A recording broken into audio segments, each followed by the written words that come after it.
listening to the Human Story Podcast, conversations on the all-encompassing human experience. This is brought to you by Yoked Media.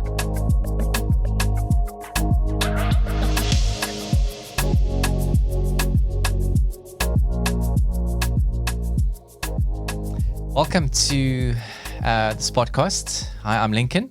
And I'm Shaamiela. And welcome to the Human Story. Shaamiela, what is your version of the human story? So this is a place we come to breathe, laugh, play, and rest.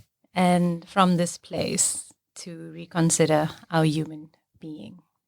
I love that. So that's the serious explanation. Okay. But the truth is, we're actually here to play. And maybe that's a good place for you and I to start because, it's Lincoln and I are friends. We've been friends for like 20 years. 20 years? Yeah. I still remember the very first day I met you. Yeah. And like I say, I think it was destined to end where we are right now, based on the conversation we had then.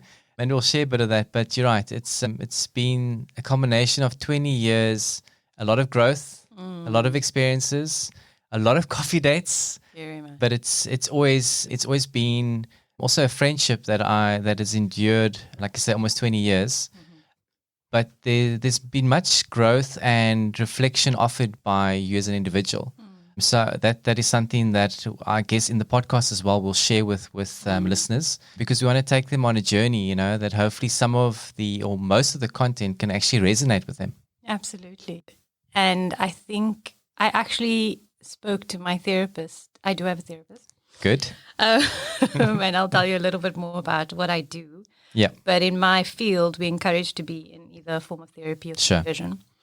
And we were talking about my childhood, and she asked me, can you tell me about something that really stands out in terms of what, you really enjoyed doing as a child? And I said, I can't think of an activity particularly because, we were the barefoot children in the street. We were that generation. Yeah. But all I could think about was being with my friends. And it was such an interesting insight to me because I don't think I'd known that because when I spend time with my friends, I feel very joyful. And most of my friendships have a playfulness to it and a silliness to it. Yeah. And often, and with you as well, I don't have to hide parts of myself, and be afraid to kind of like share my vulnerabilities. Yeah.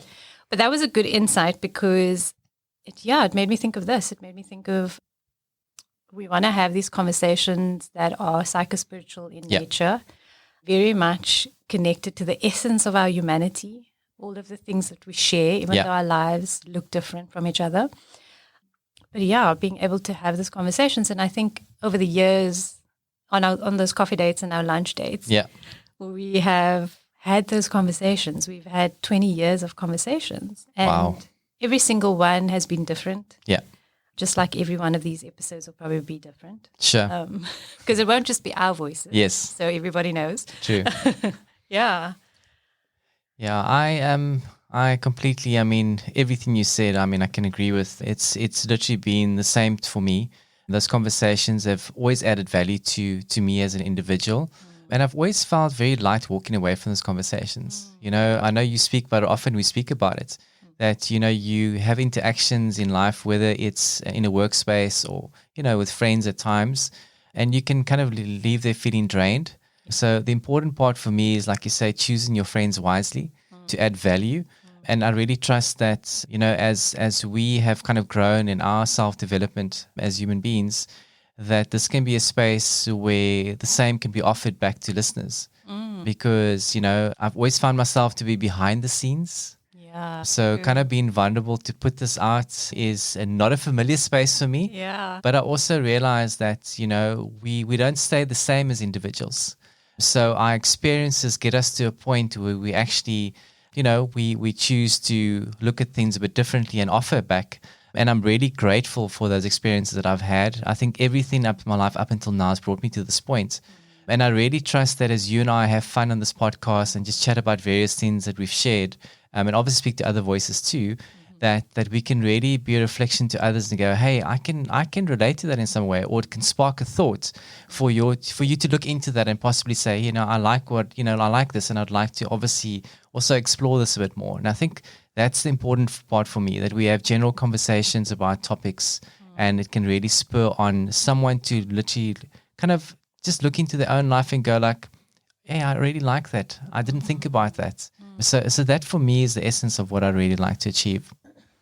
I agree. And I was reading the end of a book actually that I managed to finish. Yeah.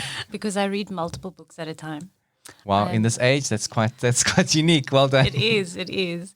Yeah, I've had a break from like work stuff and more serious stuff, and I've needed to read novels. But I wanted to finish this book, and I did. And it's actually a quote. Can I share it? Yes, of course. Okay, so and what you just said sparked it, because I think part of the conversations we have with each other and including other people is, to me, it's more about, and often is also in my work, it's about getting people to ask questions. Yeah. It's really, I know that we think that it's about seeking the answers, but I think the question is the important thing.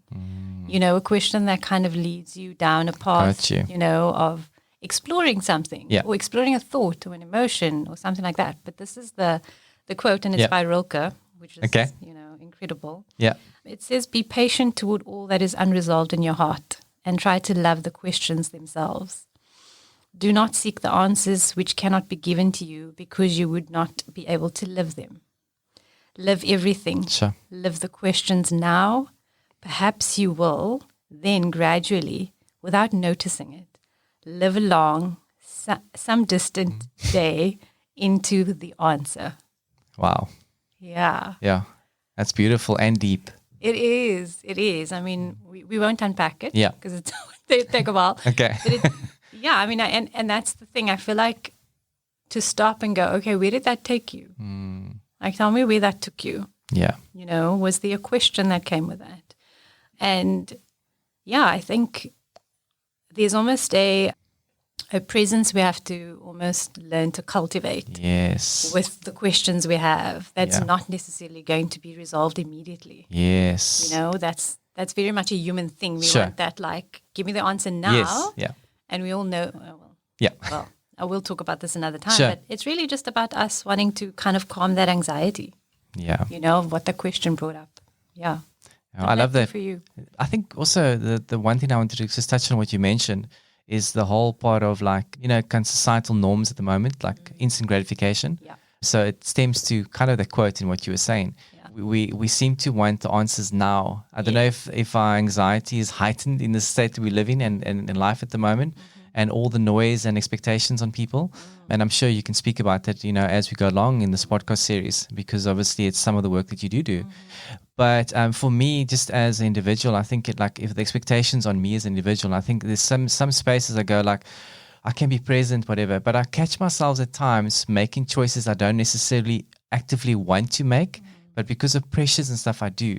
So for me, like one word that comes to mind to me that's been very much something that I've kind of looked to do some work in is self-awareness, which has been very important to me over the last couple of years, actually. There are times that I'm good at it in my own interpretation of it, and there are times in the moment that I'm not great at it. Absolutely. And I guess that's part of the human experience, like we're talking about. Yeah, 100% is. So if we on the premise of that, is there any word to you that stands out really that's been quite, I wouldn't say life-changing, but something that you live by over the last couple of years that really resonates with you? It's probably really simple, and most people would know this. Yeah. It's probably presence. Okay. You know, it's at the heart of everything for me. And there's many ways we could go, you know, with that. Yeah. But yeah, it's being present. It's being present in myself. So that means being present in my body, feeling my feelings. Yeah. You know, feeling the aches of like middle age, and the changes, the ever changes. Yeah. Being present with people, Sure. you know, in this conversation, in this room right now, and yeah, in every other place in my life, and that just to be there in that moment, you know, and be there fully, and that's I think the greatest gift, you know. Yeah.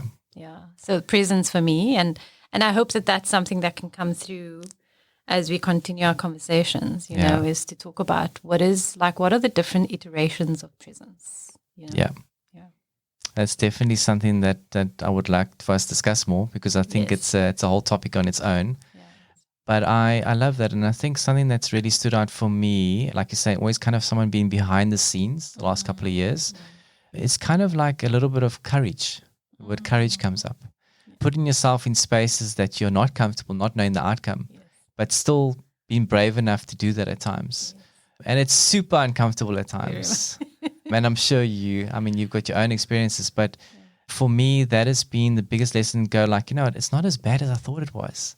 You build up all these ideas in your head about like, I anticipate the outcome to be like this. And, I'm already imagined before I'm even there, it's going to be like this, this catastrophic thing. Yeah. But then actually when I do it, I realize, hey, this actually wasn't that bad. That difficult conversation that I generally wouldn't want to have. Yep. And then you realize that you grow to a different level of relationship, maybe with that individual, whatever that individual is to your family or friends, whatever.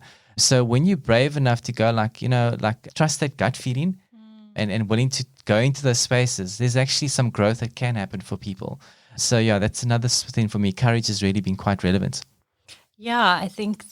And so when I think about courage, I think you've got to have courage to be present. It's very interesting. Very true.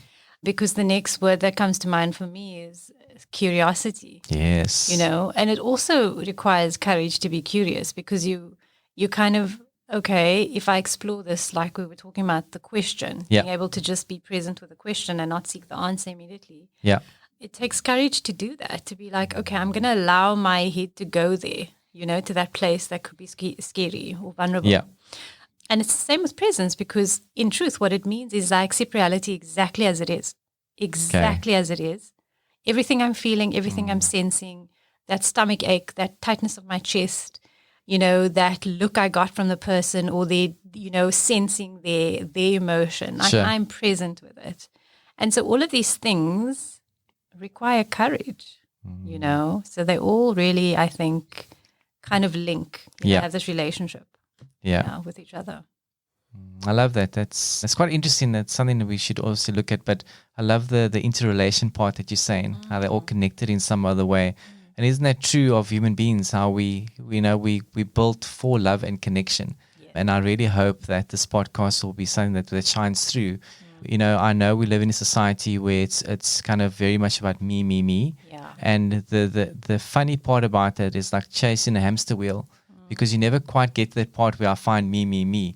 Because what is me actually? Yes, exactly. But anyway, that's the thing. But I think the important part for me is going a bit more into quite what we do in our day-to-day life. Something that's quite important to me is linguistics and how language shapes our reality and view of the world, even if that's internal dialogue. Yeah. So that's very, very important to me. And that's something that will be quite strong in the podcast series too for me. So my day-to-day work, someone that's I've got a bit of background, on psychology and communications. Never ventured into psychology as a form of my career. Yeah. But I've got a massive interest in people development, especially at work as well. So I love the spaces that I've been able to work in the corporate environment, seeing how people, do they show up as being authentic? Do they climatize to the environment? Yeah. And you and I think of my own experience of going into environments. So that to me has been kind of my professional environments, very much people orientated roles. Even though I'm in the background, I'm a huge observer of human behavior, and that allows me insight. So I don't say as much generally, but I observe a lot. And like you say, try and be present. It is something that it's really an area for me that I try and invest a bit more. What's the word? To be more present, because I feel that there's so much that we can gain by being more present and being listening to people. And when I say listening, like you're saying, actually being really present. Like just now and looking, engaging with someone. Yeah. So that's been my background generally. Shaamiela, your background, maybe just share a bit more with us about that too. So similar to you, I think both of our jobs involve people. Sure. And human beings, because I think that's how we both see people. Yeah. We see their humanity first. And so, so aside from all the, official stuff that I do, just to say that, I sit with human beings every day, and sometimes it's multiple people at a time, and other times most of the time it's probably individual. So I am a registered psychological counselor, and I have an integrative private practice. Sure. And yeah, so in my work, we explore alongside human beings, we explore the somatic world, the spiritual world, the mental Sure. health realm. And yeah, I think just really to get the individual to see themselves as whole, Yeah. and that those things are all interconnected. Yeah. And so that's the place from where I work, and mindfulness is a big part of sort of the undertone of my work, is just sitting and being present and Got you. asking people to just tune in to what's going on right now. And yeah, and quite recently I've added breath work to my Yes. practice, and that's part of the somatic experience work we do. And that's been incredibly informative, of just another way to understand sort of patterns. Yes. Because, and what you were saying about human behavior, and then how that comes through in our breath cycles. Yeah. It's quite fascinating to watch that and to actually see how the breath physically manifests in the person's body, Yeah.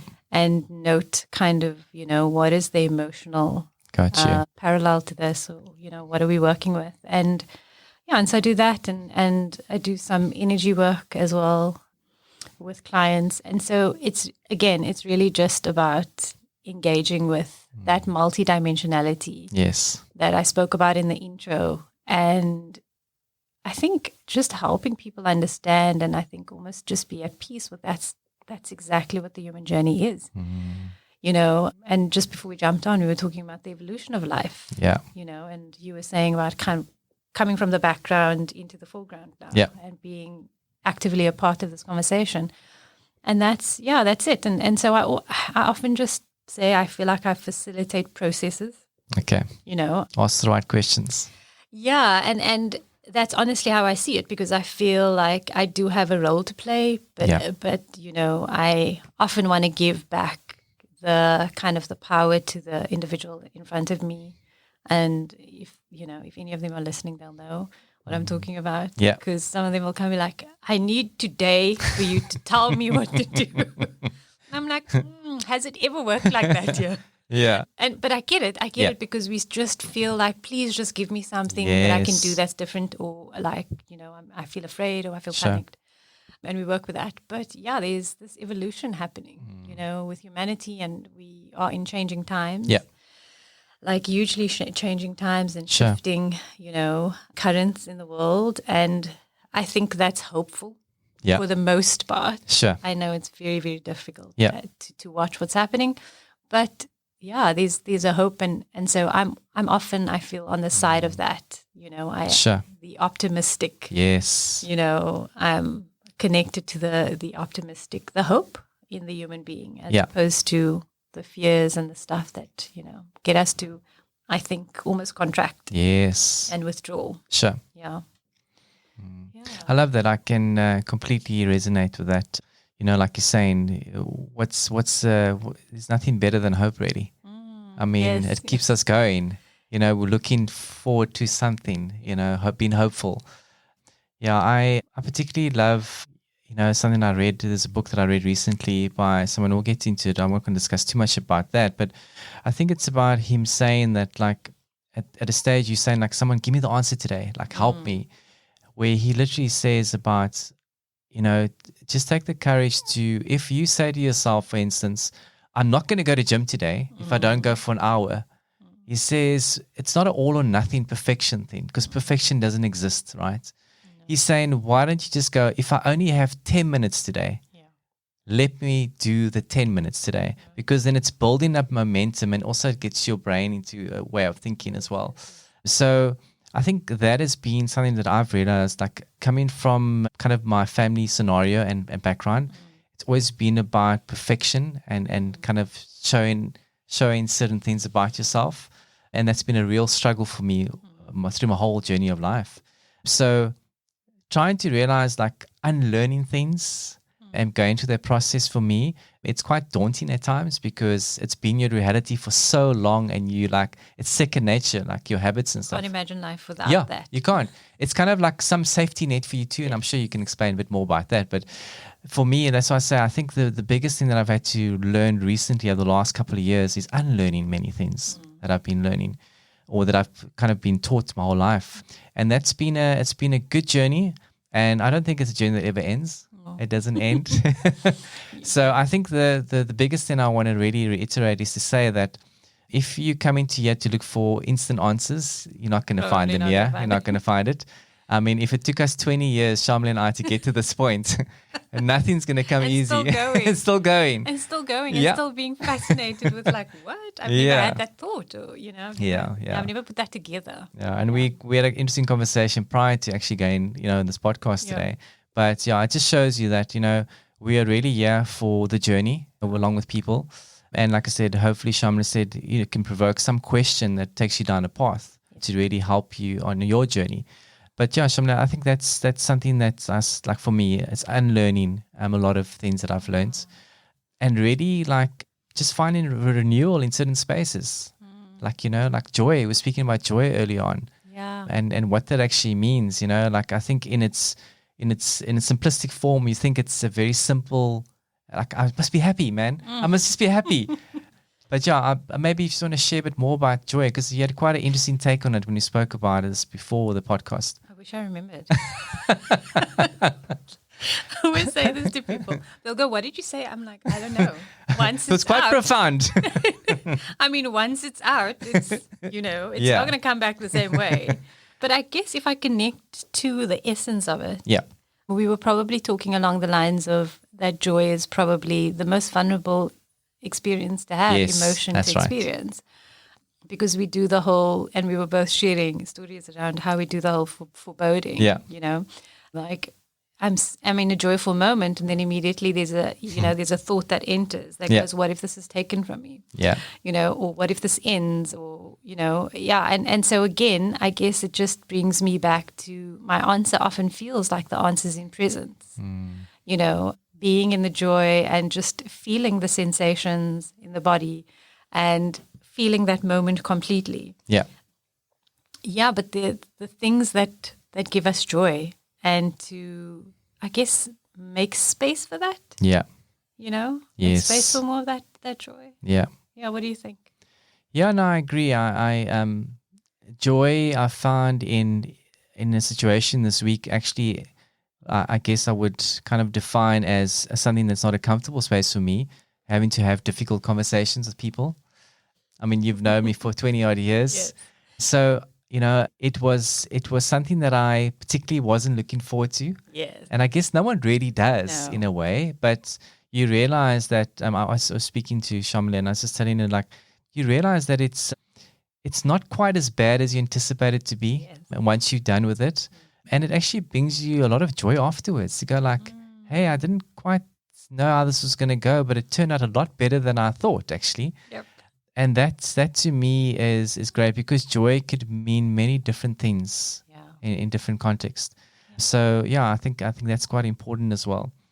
Shaamiela, I know this podcast series is going to sort of elaborate over time, but is there anything that you feel would add value in terms of our conversation today that you would like to leave as a forward going through to how the series will pan out, thinking about, the guests will get on board and what the intention is behind this podcast? Is there any last kind of thought you'd like to leave to say, like, for me, like I'd say, for instance, I would really love you to come and join Shaamiela and I. Particularly, this is a space where it's really, we'll discuss various human emotions. And hopefully, I love what Shaamiela said, where she said that it's sometimes the questions that might be asked that lead you down a path more than looking for the answers. Particularly in my life, it's been very true. Sometimes I've wanted answers, but it's the questions that have provoked me to go down certain things to actually find those answers. So I'll leave it as that for me, but I'd love to hear kind of what your thoughts are. Yeah, I think it's definitely along those lines, and I think it's what you were saying earlier. And when I think about presence and why it's meaningful for me in my life, I think We as human beings, we are meaning making, a species that makes meaning out of things. Yeah. And so it'll mean something different to everybody, who kind of like, if a topic strikes, a kind of like interest for them, I think it'll mean something different to everybody. But I would say come and be present with the process of this conversation. Love that. Yeah. And so in my work as well, and for sure in, this experience with you, it's really about the process for me. And I'd want to invite people to come and listen to a process unfold, because it literally mimics life. Yeah. I know we think it's about the outcome. Yeah. And of course we want to, have good outcomes and good endings to things, or good beginnings. Yeah. But the joy is in the process. Yeah. And that to me is an absolute truth after I want to say a lifetime. But I know I haven't lived a lifetime yet, but I think we can live lifetimes in years. Yes. But I think out of the many different experiences, the array of experiences that I've had, whether that's loss or challenge or difficulty, or parenting or friendships and relationships, all of those things to me, if I step back and I'm able to zoom out and go, okay, do we want to rush to that answer or the outcome, or can we be present with the process? And I often find for me that the reward is in that, and so it is, I think there's so much out there to listen to, which I think we'll have a topic of that on its own. Yeah. But it's to kind of, let's share in the process of this human story. Because the human story is about the process of the human. Yeah. And as we said, that evolution. Yeah. Yeah. I love that. It just reminds you, one thing is, when I think about you talking about the process, many of us want that eventual outcome, but the road between where it starts and the eventual outcome, that's the character building part. That's uncomfortable. So we all want that instant answers, and but then we find that life humbles us, and when we go through those lessons, we can become those individuals. But like you're saying, similar, it's a process. So I love that. That's very profound. I love the word about process. Yeah, I think that kind of encompasses how this human story will play out. But like I said, please come and join us. This is just the introduction. We hope that in some or other part today, we've been able to kind of answer a question in saying, like, listen, this is kind of where I'm at the moment. I'm maybe in a stage in my life where I'm frustrated. I'm seeking meaning. I don't really know. I know I have this intention to want to do better, because I think we all have this thing within inside us that we want to kind of be good by nature and doing better, but we just maybe don't have the tools to get there. So I'm hoping that this podcast and the guest, and with myself and Shaamiela, we can hopefully provide that to people. So that's kind of what I want to say. I don't know if you want to add to that, Shami. No, I just want to say, come and laugh with us, and and take deep breaths and pause, and all of those things, because I think that sometimes those questions and sometimes the answers are the things that are quite like, we've got to find the ground again after that, because that's the beauty of it. That's the beauty of insight. Once it's there, the change just inevitably happens within us. Yeah. And I love that part. I love that part about living in life, because, to just watch the evolution happen, and to watch what people do with insights and whatever happens in their lives. And I'm absolutely fascinated by that, not just within my work, but also just observing human beings in that space. So I'm excited for you all to be along with us. I'm excited to be having these conversations with you, and that it is a place, it's a safe place for both you and I, because that's what our friendship means. Yeah. But that it's place to play with all these very serious topics. Yeah, no, I agree. Life is so unserious. Yeah. Yeah. But thank you for listening to The Human Story today. We hope to bring you much more in the future. But from myself, Lincoln, that's it for today. And from me, Shaamiela, I send you greetings. Well, that was The Human Story, brought to you by Yoked Media. Stay tuned for more on The Human Story.